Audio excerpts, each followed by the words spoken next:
You know, most of the times I talk to myself. Like I create scenarios all the time where I speak to myself and there's nobody there, it's just me. Every time like I speak to people who aren't even there in my life.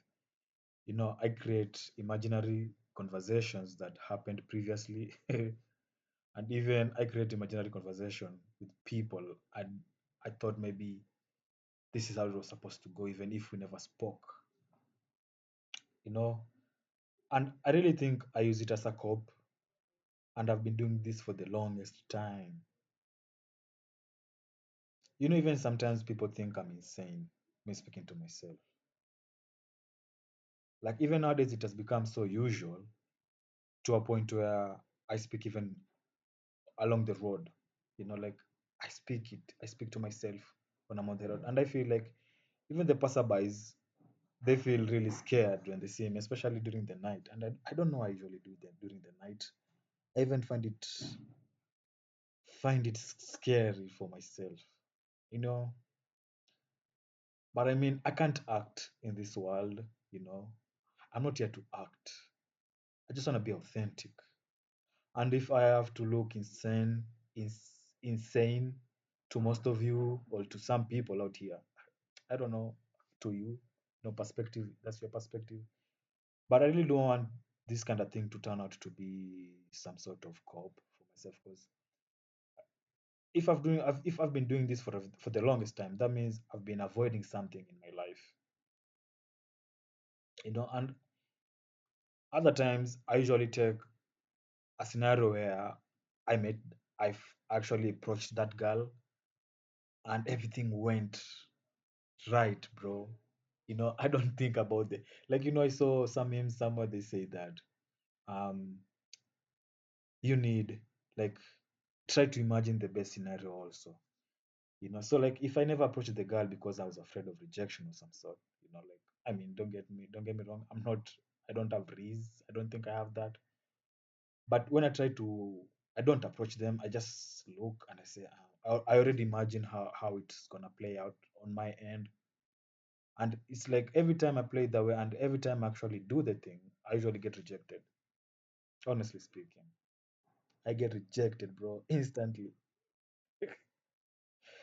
Bro, I usually feel terrible at times. Because, and that's why I usually talk to myself. Another one is like maybe during class when I never answered my lecturer's question, or if nobody answered it, but I knew the answer, but I never raised my hand to answer it. So I create a scenario for myself also. Like if the lecturer actually chose me to answer the question, then I actually talk to myself. I throw bars, bro. Right? I throw bars when I imagine things. And they usually say we suffer more in imagination than actually how we suffer in reality. Damn. I don't know who it was. Was it Marcus? Was it Epictetus? I don't know. Was it Socrates? I don't know who said it. I haven't been deep into philosophy in my life, really. I've just read a few books and I still use that knowledge. But I start reading again. You know, I imagine a lot, bro. And even if we suffer more in imagination, I think we really need to think the best scenarios in your lives, bro. Look, because literally one thing I came to realize is we just we as a human civilization, we usually give things meaning, you know, through interactions, through language, you know, through exchanging, and any dialogues, people, that's how you sell reality to people. And the way you talk, the emotions which are playing part at that point. And if I subtract all of these things, like our emotions, other people's opinion, and somebody just speaking, you just speak your mind. There's no judgment put upon anything, you know. I think if it was that way, I'd say reality is neutral, it's literally neutral. There's no such thing as positive or negative. It's what you give meaning to it. When you give something meaning, that's when it plays a huge part in whatever it is. You know, any just look around.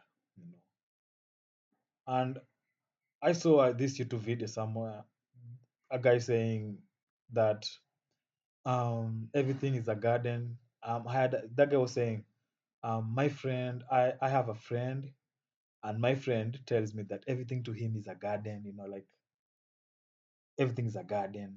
You know, like if you urinate on it, if you throw dirt, if you plow the flowers or whatever is growing inside the garden, if you uproot just a stem and just leave the root inside, the garden will still grow. Whatever you throw at it, the garden will still grow. And I really felt that. I liked that video, bro. I don't remember when it was made, but I remember the guy made it was Jet Frazon, I guess. Anyway, everything is neutral, man. I mean, and it's like everywhere I go, I see like everything wants me to react.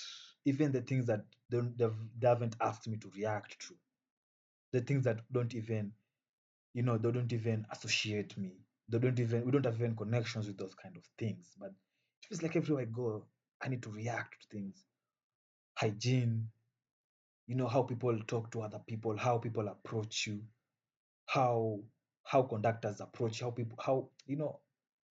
even how people behave sometimes, but I mean, people are allowed to do whatever they want to do with their life. Don't get me wrong. Everybody's allowed to do their own thing. But as much as I like to cope with my reality, with my imagination, than how I like to come back to reality. It's so fascinating to me,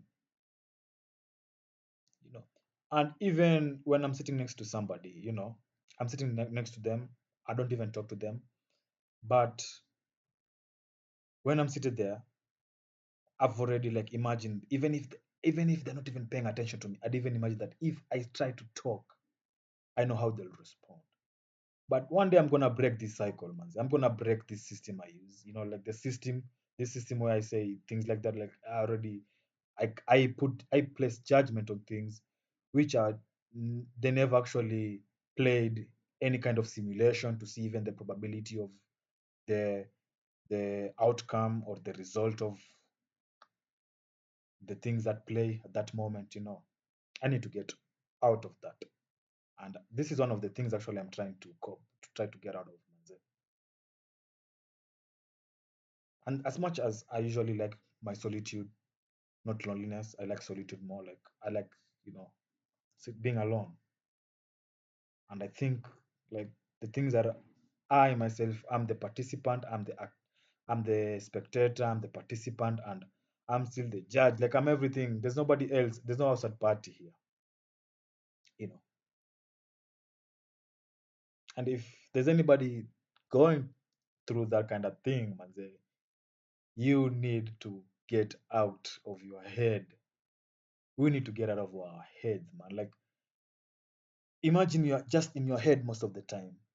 You don't even have the time to even go outside, enjoy the sun, get new fresh air, say hi to somebody or even buy some mandazis.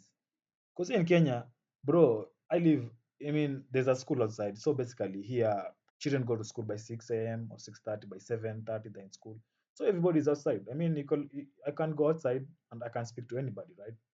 Like, hey, yeah, it's early in the morning and I haven't spoken. I can go like, I haven't spoken to somebody in the past 3 months or so. Like, I haven't opened my mouth.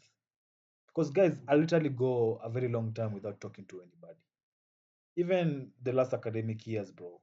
But the last one had different one. But the previous one, bro, I used to be quiet. Anyways, thank you guys for watching.